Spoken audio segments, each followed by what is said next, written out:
ಶೋಕಿಗಾಗಿ ಕಳ್ಳತನವೇ ವೃತ್ತಿ ಮಾಡಿಕೊಂಡ ಐನಾತಿಗಳು. ಖದೀಮರ ಹಿಸ್ಟ್ರಿ ಕೇಳಿ ಮಂಡ್ಯ ಪೊಲೀಸರಿಗೆ ಬಿಗ್ ಶಾಕ್ ಆಗಿದೆ. ಶೋಕಿಗಾಗಿ ಕಳ್ಳತನವನ್ನೇ ವೃತ್ತಿ ಮಾಡಿಕೊಂಡಂತಹ ಐನಾತಿಗಳು. ಅವರ ಕಥೆ ಕೇಳಿದಂತಹ ಪೊಲೀಸರೇ ಶಾಕ್ ಆಗಿದ್ದಾರೆ. 38 ಕೇಸ್ನಲ್ಲಿ ಜೈಲ್ ಸೇರಿ ಬಂದರೂ ಕೂಡ ಈ ಕಳ್ಳರು ಬುದ್ಧಿ ಕಲಿಯಲಿಲ್ಲ. ಇದೀಗ 8 ಪ್ರಕರಣದಲ್ಲಿ ಲಾಕ್ ಆಗಿ ಜೈಲ್ ಸೇರಿದ ಖದೀಮರು. ಪ್ರಕರಣ ಭೇದಿಸಿ ಕಳ್ಳರನ್ನ ಹಿಡಿದ ಕಿರುಗಾವಲು ಪೊಲೀಸರು 31,98,253 ಗ್ರಾಂ ಚಿನ್ನ, 17 ಗ್ರಾಂ ಬೆಳ್ಳಿ ಹಾಗೂ ಬೈಕನ್ನು ವಶಕ್ಕೆ ಪಡೆದಿದ್ದಾರೆ. ಮಂಡ್ಯ, ಮೈಸೂರು, ದಾವಣಗೆರೆಯಲ್ಲಿ ಇಬ್ಬರಿಂದ ಕಳ್ಳತನ ಆಗಿದೆ. ಒಂಟಿ ಮನೆ ಹಾಗೂ ಮಹಿಳೆಯರು ಇವರ ಟಾರ್ಗೆಟ್ ಆಗಿದ್ರು. ಅವರ ಬಳಿ ಚಿನ್ನ ಕದೀತಾ ಇದ್ರು ಇಬ್ರು ಕಳ್ಳರು. ಮೈಸೂರಿನ ಸದ್ದಾಂ ಹುಸೇನ್, ಸೈಯದ್ ಆಯೂಬ್ ಬಂಧಿತರು. ಶೋಕಿಗಾಗಿ ಕಳ್ಳತನವನ್ನೇ ವೃತ್ತಿಯನ್ನಾಗಿ ಮಾಡಿಕೊಂಡಿರ್ತಾರೆ. 38 ಕೇಸ್ನಲ್ಲಿ ಜೈಲ್ ಸೇರಿ ಬಂದರೂ ಬುದ್ಧಿ ಮಾತ್ರ ಬಂದಿರಲಿಲ್ಲ.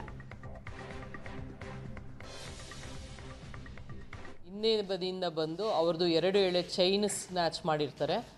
ಅದು ಸುಮಾರು 25 ಗ್ರಾಮ್ ಇರುತ್ತೆ ಅಂತ ಹೇಳಿ ಅವರು ಒಂದು ಫಿರ್ಯಾದನ್ನು ನೀಡಿರ್ತಾರೆ.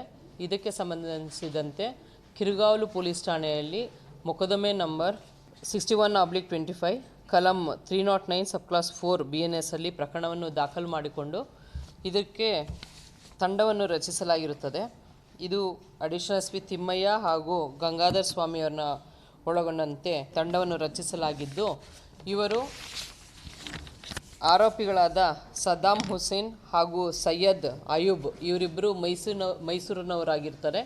ಇವರನ್ನು ದಸ್ತಗಿರಿ ಮಾಡಿ ವಿಚಾರಣೆ ಮಾಡಿದಾಗ ತಿಳಿದು ಬರುತ್ತೆ, ಇವರು ಈಗಾಗಲೇ ಕಿರಿಗಾವಲು ಪೊಲೀಸ್ ಠಾಣೆ 61/25 ಒಂದು ಚೈನ್ ಸ್ನ್ಯಾಚಿಂಗ್ ಮಾಡಿರ್ತಾರೆ ಮತ್ತು ಕಿರಿಗಾವಲು ಪೊಲೀಸ್ ಠಾಣೆಯಲ್ಲಿ 88/25 ಮತ್ತು ಇನ್ನೊಂದು 109/25 HBT ಡೇ ಮಾಡಿರ್ತಾರೆ ಮತ್ತು ನಾಗಮಂಗಲ ಠಾಣೆಯಲ್ಲಿ ಒಂದು 132/25 HBT ನೈಟ್, ಮಳವಳ್ಳಿ ಗ್ರಾಮಾಂತರ ಠಾಣೆಯಲ್ಲಿ HBT ನೈಟ್ ಮಾಡಿರ್ತಾರೆ 2 ಪ್ರಕರಣಗಳು ಮತ್ತು ಮೈಸೂರು ಸಿಟಿ ವಿಜಯನಗರ ಠಾಣೆಯಲ್ಲಿ ಒಂದು ಚೈನ್ ಸ್ನ್ಯಾಚಿಂಗು, ದಾವಣಗೆರೆ ವಿದ್ಯಾನಗರದಲ್ಲಿ ಒಂದು ಚೈನ್ ಸ್ನ್ಯಾಚಿಂಗ್ ಮಾಡಿರ್ತಾರೆ ಅಂತ ತಿಳಿದು ಬರುತ್ತೆ. ಒಟ್ಟಾರೆಯಾಗಿ 230 ಗ್ರಾಮ್ ಚಿನ್ನ ಮತ್ತು 178 ಗ್ರಾಮ್ ಬೆಳ್ಳಿಯನ್ನು ಇವರಿಂದ ವಶಪಡಿಸಿಕೊಳ್ಳಲಾಗಿದೆ. ಹಿಂದೆ ಬದಿಯಿಂದ